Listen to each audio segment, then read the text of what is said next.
제44회 공명은 슬기롭게 주유를 격동시키고 손권은 계책을 결단하여 조조를 치기로 하다.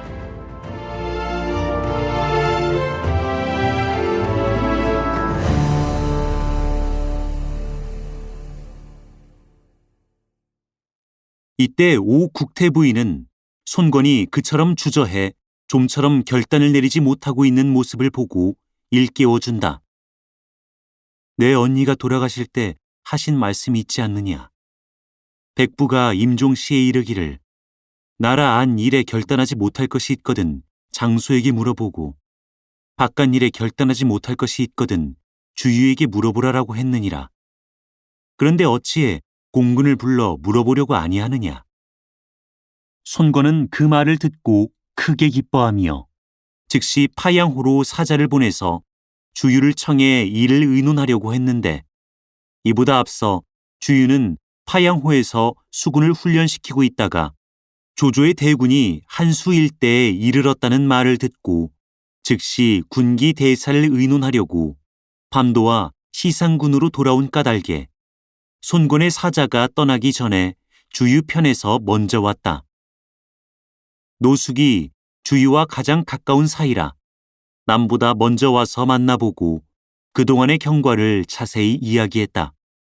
그 말을 듣자 주유가 말했다. 자경은 크게 염려하시지 마시오.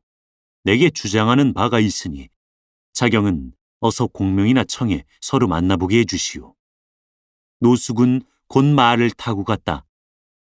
주유가 바야흐로 혼자 자리에 앉아 쉬고 있노라니까 문득 고하되 장소, 고웅, 장괭, 보질 등 네 사람이 찾아왔다고 한다. 주유는 곧 그들을 당중으로 맞아들였다. 피차 인사들을 나누고 나자 장소가 먼저 물었다. 도독은 강동의 정세를 알고 계시는지요? 모릅니다. 조조가 100만 대병을 거느리고서 한수 일대에 진치고 앉아 일전에 우리한테 경문을 전하고 우리 주공께 한번 강화에서 사냥이나 함께 하자고 청했소이다. 물론 우리 강동을 병탄해 볼 뜻이 있으면서도 아직 그 본색을 드러내지는 않았다고 하겠습니다. 그래서 우리가 주공께 항복하셔서 어찌 됐든 강동의 화를 면하시라고 권했던 것인데 뜻밖에도 노자경이 강화에 갔다가 유비의 모사 제갈량을 데리고 왔습니다. 저편에서는 제 분을 풀어보자고 특히 말로 주공을 격동시켜 놓은 것이건만 자경이 이것을 깨닫지 못하고 공연히 고집부리고 있는 까닭에 도독의 판단을 기다리기로 된 것입니다. 공들의 의견은 다 같으시오. 고웅의 무리가 대답했다.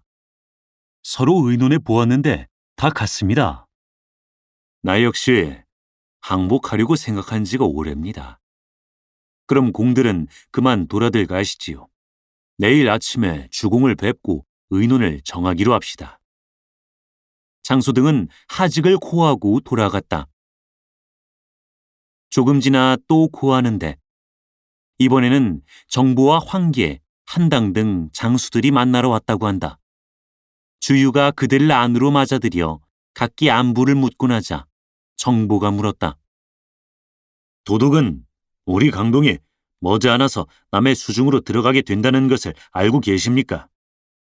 모릅니다. 우리가 손 장군을 모시고 기업을 세워 이제까지 수백 번 크고 작은 싸움을 해온 끝에 겨우 강동 육군 성지를 얻은 것인데 이번에 주공께서 모사들의 말을 들으시고 조조에게 항복하려고 하시니 참으로 수치스럽고 애석한 일입니다. 우리는 차라리 죽으면 죽었지 이 치욕을 당하지 않겠으니 부디 도독은 주공께 권해서 계책을 결단하고 군사를 일으키게 하십시오. 그러면 우리는 죽기로서 싸우겠습니다. 장군들의 소견이 다들 같으십니까? 황계가 먼저 푸니언히 자리를 차고 일어나 손을 들어 자기의 이마를 탁 치며 내 머리가 잘리면 잘렸지. 맹세코 조조에게 항복하지는 않겠소. 라고 맹세하고 여러 사람도 한결같이 말한다. 우리도 다들 항복하기를 원하지 않습니다. 이것을 보고 주유는 나도 조조와 결전하려고 마음먹은 터입니다. 어찌 항복할 수가 있겠습니까? 장군들은 그만 돌아가시오. 내가 주공을 뵙고 의논을 정하겠습니다. 하고 말해서 정보등은 작별하고 돌아갔다. 그로써 또 얼마 지나지 않아 제갈근과 여범 등의 문관 무리가 그를 찾아왔다. 주유가 맞아들여서 피차 예를 베풀곤 하자 제갈근이 먼저 말했다. 내 아우 제갈량이 강하에서 와서 유예주가 동우와 손을 잡고 함께 조조를 치고 싶어 한다고 말을 해요. 문무 관원들 사이에 아직 의논을 정하지 못하고 있는 형편인데 나로서 말씀하면 아우가 바로 사자로운 통에 감히 여러 말씀을 못하고 도독께서 오셔서 이 일을 결단 내리기만 기다리고 있는 중입니다. 공정하게 말씀한다면 어떻게 말할 수 있을까요? 항복하면 편안하고 싸우면 보존하기 어렵다고 할 수 있겠지요. 듣고 나서 주유는 웃었다. 나도 생각하는 바가 있습니다. 내일 함께 부중으로 들어가서 의논하기로 하십시다. 제갈근 등은 하직하고 물러갔다. 그러자 또 여몽과 감령 등의 한 무리가 만나러 왔다고 한다. 주유가 청해드리니 역시 이 일을 가지고 의논하러 온 것인데 싸워야만 한다는 사람도 있고 항복해야만 한다는 사람도 있어서 서로 제 주장을 내세워 다툰다. 구태여 여러 말씀을 할 것 없이 내일 모두 부중에 들어가서 의논하기로 하십시다. 주유가 이렇게 말해 그들은 하직하고 돌아갔다. 뒤에 주유는 혼자서 냉수하기를 맞이 않았다. 밤이 되자 사람이 들어와서 노자경의 인도를 받아 공명이 뵈러 왔다고 한다. 주유는 중문에 나가서 그를 맞아들였다. 피차 인사를 마치고 주객이 자리를 나누어 앉자 노숙이 먼저 주유에게 물었다. 조조가 대군을 거느리고 남으로 침노해 오는데 저들과 화친하느냐 싸우느냐 하는 두 가지 방책을 가지고 주공께서 결단을 내리시지 못해 장군에게 물으려고 하시는 것인데 장군의 의향은 어떠하십니까? 조조가 천자의 이름을 내세우니 그 군사를 어떻게 맞서 보겠습니까? 더욱이 그 형세가 크니 경솔하게 대적하기는 어렵습니다. 사세가 싸우면 반드시 패하고 항복하면 편안할 수 있을 것이라. 내가 뜻을 이미 결단했으니 내일 주공을 배웁거든 즉시 조조에게 사자를 보내서 항복토록 하겠소이다. 뜻밖의 말을 듣고 노숙이 악연히 놀랐다. 장군의 말씀이 옳지 않습니다. 우리 강동의 기업이 이미 3대를 전해 내려온 터에 어찌 하루아침에 남에게 내어준단 말씀이옵니까? 백부의 유언에 바깥일은 장군에게 부탁한다고 하셨습니다. 오늘날 모든 사람이 장군 한 분을 태산처럼 믿어 국가를 보존하려는 터에 어찌하여 또 저 겁많은 자들의 의논을 조치려고 하십니까? 강동 육군의 수많은 생명이 난리를 만나 참혹한 화를 입는 날에는 누구나 할 것 없이 나를 원망하겠기에 항복을 청하려 맘먹은 것이지요. 그렇지 않습니다. 장군 같으신 영웅이 우리 동호의 허묘한 지세를 이용해 한 번 일어나 싸우신다면 조조도 그리 수월하게 제 뜻을 펴보지는 못할 것입니다. 이렇듯 두 사람이 서로 논쟁하는데 공명은 옆에서 팔짱 끼고 앉아 냉소할 뿐이어서 주유가 물었다. 선생은 어찌하여 웃고만 계십니까? 저는 다른 사람을 보고 웃는 게 아니라 자경이 도무지 세상 형편을 알지 못하시기에 웃을 따름입니다. 노숙이 선생은 어째서 나를 세상 형편을 모른다고 하십니까?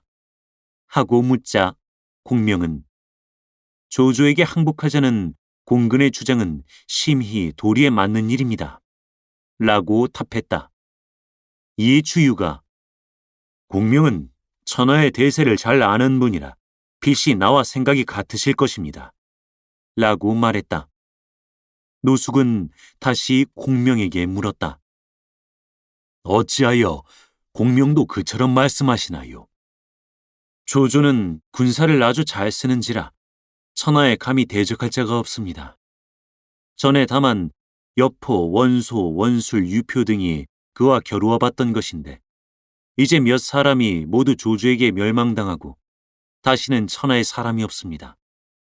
홀로 유예주가 자기 분수도 모르고 억지로 그와 다투다가 지금은 고단한 신세가 되어 강하에 있어 그 생명을 보존하기 어려운 형편이거니와 장군은 한번 계책을 결단해서 조조에게 항복하시면 가히 처자를 보존할 수 있고 부귀를 온전히 할 수 있을 것입니다.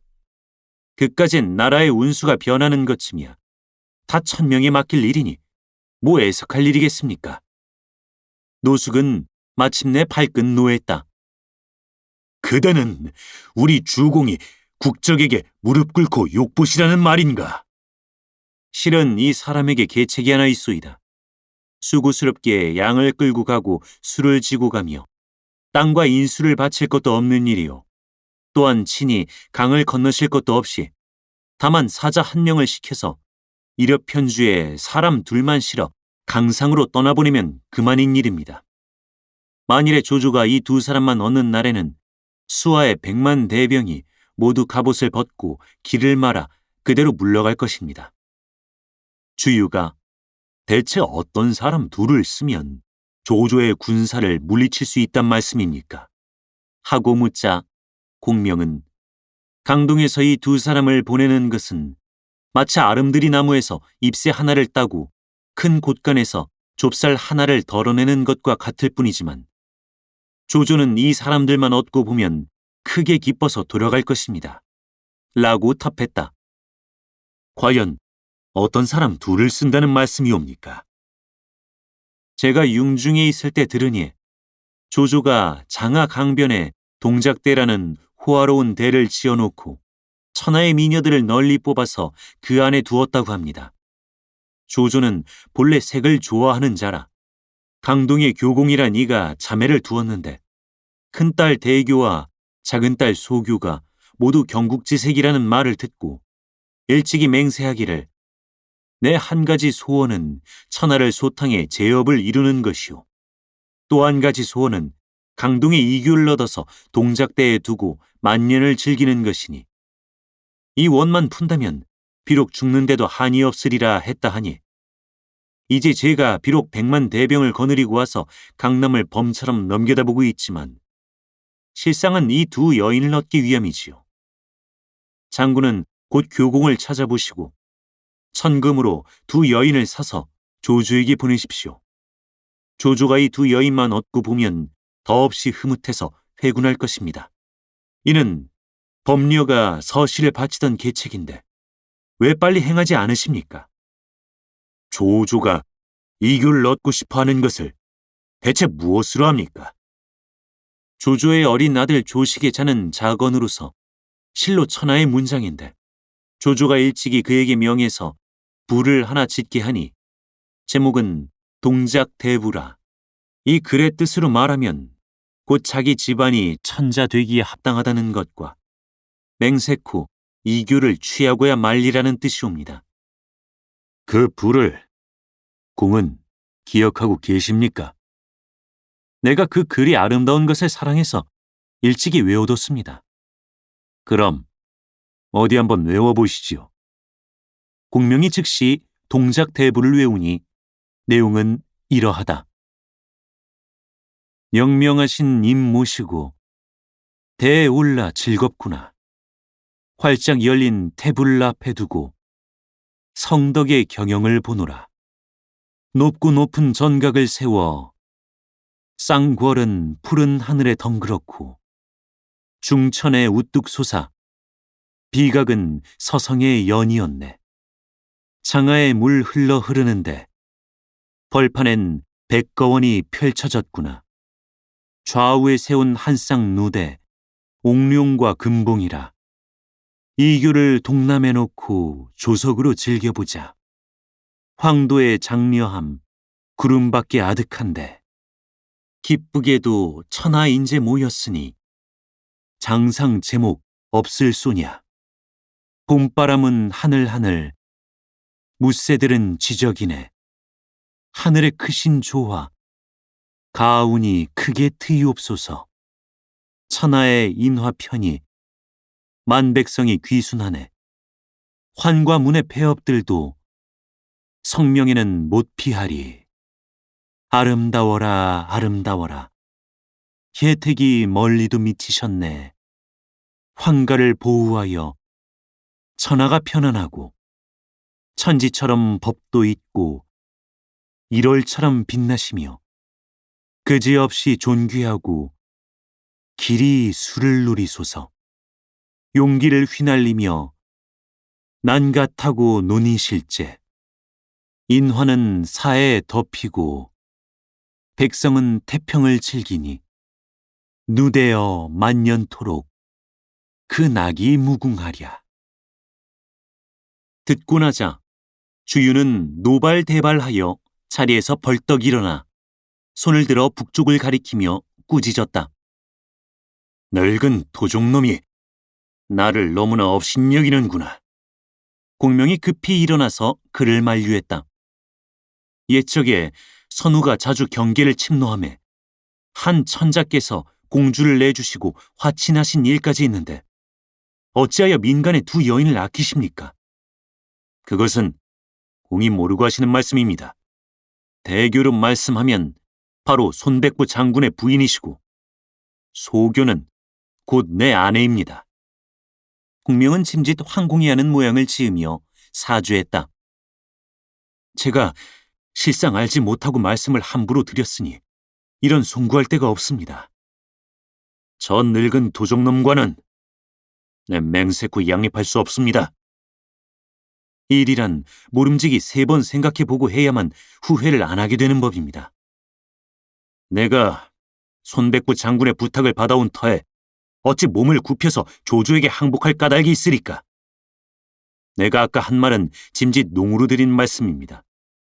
내가 파양호를 떠난 때부터 이미 북벌할 뜻을 가졌으니 비록 칼과 도끼로 이 머리를 친다 할지라도 내 뜻은 굽히지 못할 것입니다. 바라건대 공명은 일비지력을 도와서 나와 함께 조조를 깨뜨려 주십시오. 만일 버리지 않으신다면 삼가 견마의 수고를 다해서 장군의 영을 받들 것입니다. 이 사람이 내일 들어가서 주공을 배웁고 즉시로 군사를 일으키겠습니다. 공명과 노숙은 함께 주유에게 하직하고 나오자 서로 작별하고 자기 처소로 돌아갔다. 이튿날 이른 아침에 손곤이 탕상에 오르니 좌편에는 문관들인 장소와 고옹 등 30여인이요. 우편에는 무관들인 정보, 황계 등 30여인이라 서로 반열을 나누어서 시립하니 의관이 정제하고 허리에 찬 칼과 몸에 지닌 패옥은 움직일 때마다 서로 맞부딪혀 아름다운 소리를 낸다. 조금 있다 주유가 들어와서 뵙고 예를 마치자 손건은 그에게 안부를 물었다. 두어 마디 말로 인사가 끝나자 주유가 손건을 대하여 물었다. 근자에 듣자오니 조조가 한수로 군사를 진출시켜 놓고서 우리에게 글을 보내왔다고 하는데 주공의 존의는 어떠하십니까? 손건은 즉시 경문을 내어 그에게 보여줬다. 주유는 한 번 보고 나서 껄껄 웃었다. 이 늙은 도종놈이 우리 강동에는 사람이 도무지 없는 줄 여기고 이따위 글을 보내왔습니다. 주공께서는 여러 문무 관원들과 이 일을 의논해 보셨습니까? 연일 이 일을 의논하는데 날더러 항복하라고 권하는 사람도 있고 내게 한번 싸우기를 권하는 사람도 있소. 그래서 내가 뜻을 정하지 못한 까닭에 공근을 청해서 결단을 받아보자고 했소. 대체 누가 주공께 항복을 권합니까? 장자포 등이 모두 그런 뜻을 주장하고 있소. 주유는 장소를 돌아보고 물었다. 어찌하여 선생의 항복을 주장하시는지 어디 한번 그 까닭을 듣고 싶습니다. 조조가 천자를 끼고 사방을 정벌하매 툭하면 매양 조정의 이름을 내세우는 터이고 근자에는 또 형주를 얻어 그 위세가 더욱 큽니다. 우리 강동이 조조를 항거할 수 있는 것은 오직 장강뿐인데 지금 조조 수군의 전선들이 수백 수천으로도 다 헤아릴 수 없으니 저들이 이대로 수륙병진에서 내려오면 도저히 당할 길이 없겠기에 우선 항복해 놓고 다시 계책을 세우면 좋으리라는 것입니다. 그것은 시세에 맞지 않는 유생들이나 할 말씀입니다. 우리 강동이 개국 이래로 이제까지 3대를 전해 내려온 터에 어찌 1조에 내버릴 수 있단 말입니까? 손권이 만일 그렇다면 장차 어떤 계책을 써야 하겠소? 하고 묻자 주유가 대답했다. 조조는 비록 나라의 승상이라 하나 실상은 역적입니다. 장군께서는 출중하신 무예와 뛰어나신 재능에 부형이 남겨놓으신 기업을 이으시고 강동은 험고하고 휘하의 군사들은 정예하고 양식은 넉넉합니다. 그러니 한번 천하를 횡행하시며 나라를 위해서 저 잔포한 무리를 초멸시켜야 마땅할 터에 도리어 도적에게 항복하시다니 그 무슨 말씀입니까? 또한 조조가 이번에 이리로 오는 데는 병가에서 꺼리는 바를 수다히 범하고 있습니다. 즉 아직 북방이 평정되지 않아서 마등과 한수가 그 후환이 되건만 조조가 오래 남자원에 나와 있으니 이것이 첫째로 꺼리는 바요. 북쪽 군사들이 수전에 익숙하지 못한 터에 조조가 말을 내버리고 배를 의지해서 우리 동화 싸우려고 하니 이것이 둘째로 꺼리는 바요. 또한 지금 철이 엄동설하니라 말을 먹이려 해도 꼴이 없으니 이것이 셋째로 꺼리는 바요. 중원 땅의 군사들을 몰고서 멀리 강호를 건너왔기에 풍토가 맞지 않아 병이 많이 날 것이니 이것이 넷째로 꺼리는 바입니다. 조조의 군사가 이렇듯 여러 가지 병가에 꺼리는 바를 범하고 있으니 저들이 비록 수효는 많다고 해도 패할 것입니다. 장군께서 조조를 사로잡으시는 것이 바로 오늘에 있으니 저에게 정병 수천 명만 내어주시면 곧 나가서 하구에 진치고 장군을 위해서 적을 깨뜨리겠습니다. 손권은 기뻐하며 자리에서 벌떡 일어났다. 저 늙은 도적놈은 한조를 패하고 대신 스스로 서고자 마음먹은 지가 오래나 다만 두려워하는 바는 원소, 원술, 여포, 유표 그리고 나였소. 이제 여러 영웅이 이미 죽고 오직 나 하나가 남아있을 뿐이라. 내 맹세코 저 늙은 도적과는 같이 설 수 없소. 마땅히 조조를 쳐야만 한다는 경의 말은 바로 내 마음과 같소. 이는 바로 하늘이 경을 내게 내리신 것이오. 신은 장군을 위해서라면 저들과 결전을 단행할 것이며 10,000번 죽는 한이 있을지라도 후회하지 않을 생각입니다. 다만 장군께서 종시 의심하시고 대사를 결정하지 못하실 것이 두렵소이다. 주위의 말을 듣자 손권은 곧 차고 있던 검을 쑥 빼어 앞에 놓인 주안의 한 모서리를 내리쳐서 끊어버리고 문관과 무장을 막론하고 다시 조조에게 항복하자고 말하는 자가 있으면 마땅히 이 주안과 같으리라 라고 말했다. 말을 마치자 그 검을 주유에게 내리고 주유를 대도독으로 삼고 정보를 부도독으로 삼고 노숙을 찬군 교위로 삼은 다음 주유에게 일렀다. 문관이나 무장이나 호령을 듣지 않는 자가 있거든 이 검으로 베라.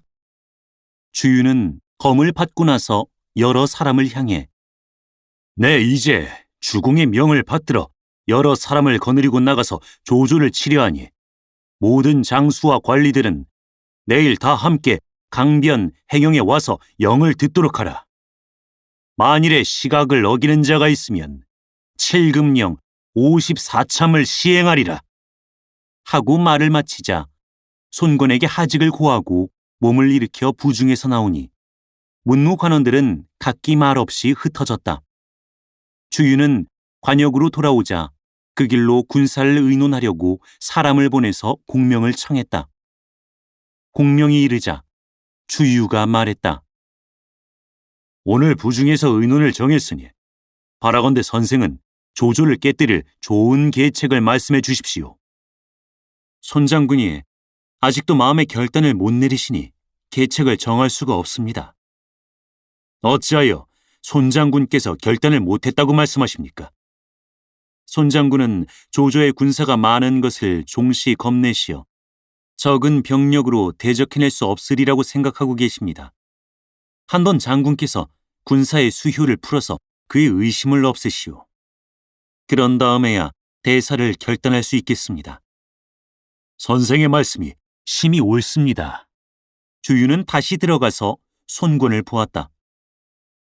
공근이 이처럼 밤에 들어왔으니 필시 무슨 연고가 있는 모양이요. 손권이 물어 주유가 말했다. 내일 군마를 조발하려고 하는데 주공께서는 아직도 마음에 의욕을 품고 계시지는 않습니까? 실은 조조의 군사가 원체 많아서 우리의 적은 병력으로 능히 대적할 수 있을까 근심이 돼요. 그 밖에는 다른 의욕이 없소. 그렇지 않아도 제가 특히 이 때문에 주공의 의혹을 풀어드리고자 오는 길입니다. 주공께서는 조조가 보낸 경문에 수륙 대군 100만 명이라 말한 것만 보시고는 그만 마음에 두려움을 품고 한번 그 허실을 알아보려는 생각조차 안 하십니다마는 이제 실제로 따져본다면 원래 중원의 군사라는 것이 15에서 16만 명에 불과한데 그마저도 지쳤고 뒤에 원시의 군사를 얻었다는 것이 역시 7, 8만 명에 지나지 않는데 그들의 태반은 아직도 의심을 품고 조조에게 복종하지 않는 형편입니다. 대저 지친 군사거나 의심하는 무리는 비록 수요가 아무리 많아도 두려울 것이 없습니다. 제가 군사 5만 명만 가지면 넉넉히 쳐 못 지를 수 있으니 부디 주공께서는 아무 걱정 마십시오. 주유가 이렇게 말하자 손권은 주유의 등을 어루만지며 공군의 그 말 한마디가 그대로 내 의혹을 확 풀어주었소. 자포는 무모해서 이번에 나를 크게 실망시켰는데 다만 공근과 자경이 나하고 마음이 같소. 형은 자경, 정보와 함께 즉시 군사를 선발해서 앞으로 나가주오. 내 곧 뒤따라 나가겠소. 제반 군사 물자와 군량을 많이 싣고서 경을 위해 후응이 되겠소. 만약에 경이 거느리는 전군이 적과 싸워서 형세가 여의하지 않을 때는 곧 내게로 돌아와서 합세하시오. 내 한번 친히 조조 도종놈과 결전할 것이니 이제 또 무슨 의욕이 있겠소? 하고 말했다. 주유는 살해하고 밖으로 물러나오면서 공명이 우리 주공의 마음속을 환히 들여다보듯 알고 있으니 그 생각하는 바가 나보다 한 수 높지 않은가. 오래 두었다가는 강동의 화가 될 것이다. 진작 없애버리느니만 못할 것이다. 하고 속으로 생각하고 그 밤으로 사람을 보내서 노숙을 장중으로 청해 공명을 죽여야겠다고 이야기했다. 노숙은 반대했다. 그것은 옳지 않소이다. 아직 조조를 깨뜨리지 못했는데 먼저 어진 자를 죽이는 것은 자기를 도와주는 사람을 제 손으로 없애버리는 것입니다. 그렇지만 이 사람이 유비를 돕고 있으니 필경은 강동의 화가 될 것입니다. 제가 알거니 바로 공명의 친형이니 그더러 이 사람을 불러 함께 동우를 섬기게 하는 것이 묘하지 않을까요? 그 이튿날 해가 떠오를 무렵에 주유가 행영으로 나가서 중근장에 높이 앉아 좌우에 도부수들을 늘어세우고 문관과 무장을 모두 모아 영을 내렸다. 원래 정보는 주유에 비해서 나이가 훨씬 위건만 이제 주유의 관작이 도리어 자기보다 위에 있으므로 마땅치 않게 여기고 이날 병을 핑계하고 자기 대신 맏아들 정자를 내보냈다. 주유는 여러 장수를 보고 왕법에는 추호도 용소가 없는 터이니 제군은 각기 자기 직분을 다하라. 지금 조조는 나라 권세를 희롱함이 동탁보다 심해 천자를 허창에 가두어 두고 군사를 우리 경계 옆에 진쳐놓고 있다. 내 이제 명을 받들어 그를 치려고 한다. 제군은 모두 힘을 다해서 앞으로 나가되 대군이 이르는 곳에 행여나 백성들을 놀라게 하지 말라. 앞으로 공로 있는 자에게 상을 내리며 죄를 지은 자에게 벌을 주기로 하되 추호도 사정을 두지 않으리라.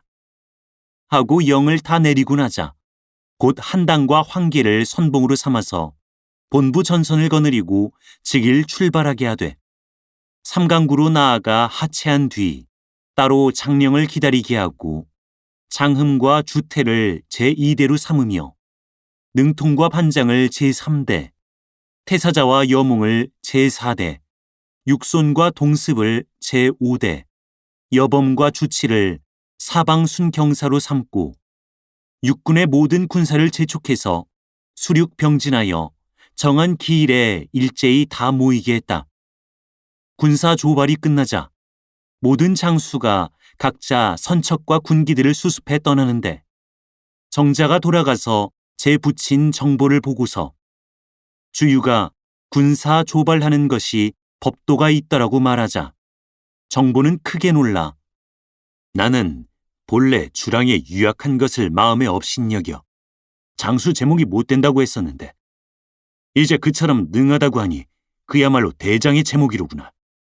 그렇다면 내가 어찌 복종하지 않을 수가 있겠느냐 하고 친히 행영으로 나가서 사죄했다. 주유도 또한 겸사했다.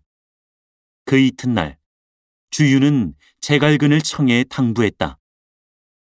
영제 공명이 능히 임금을 도와드릴 만한 재주를 가지고 있으면서 어찌하여 몸을 굽혀 유비를 섬기는지 모르겠는데 지금 다행히 강동이 오셨으니 수고스럽지만 선생이 한번 말씀하시어 영제에게 유비를 버리고 동호를 섬기게 하시면 우리 주공께서는 좋은 보필을 얻으시고 선생 형제는 또한 한자리에 서로 모이게 되시니 어찌 아름다운 일이 아니겠습니까?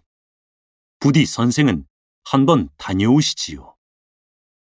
이 사람이 강동이 온 뒤로 아무 공도 세운 것이 없어서 부끄럽기 짝이 없는 터에 이제 도도께서 그처럼 분부가 있으니 어찌 수고를 아끼겠습니까? 제갈근은 이렇게 말하고 곧 말을 타고 관역으로 공명을 찾아갔다. 공명이 맞아들여서 울며 절하고 피차에 오래 보지 못한 정리를 호소하자 제갈근은 눈물을 흘리며 말했다.